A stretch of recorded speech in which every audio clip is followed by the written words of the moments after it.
ആദരവായ ഷഫീആയ റസൂലുള്ളാഹി സ്വല്ലല്ലാഹു അലൈഹി വസല്ലം തങ്ങൾ ഉറപ്പെടുത്തുകയാണ്, മൻ ഉലിദ ലഹു മൗലൂദുൻ, ആർക്കെങ്കിലും ഒരു കുട്ടി ജനിക്കുകയും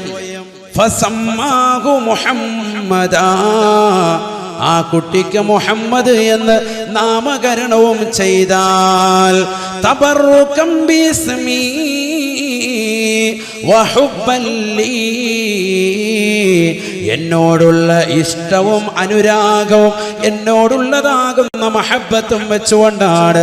അവൻ ആ കുട്ടിക്ക് നാമം ചെയ്തത് എങ്കിൽ എന്റെ നാമം കൊണ്ട് ബറക്കത്തെടുക്കണമെന്നുള്ള ലക്ഷ്യത്തോടു കൂടി തന്നെയാണ് കുട്ടിക്ക് അവൻ പേര് വെച്ചത് എങ്കിൽ കാന ഹുവ വമൗലൂദുഹു ഫിൽ ജന്ന, അവനും ആ കുട്ടിയും സ്വർഗത്തിലാണ് എന്ന് ഹബീബുനാ ഷഫീഉനാ റസൂലുള്ളാഹി.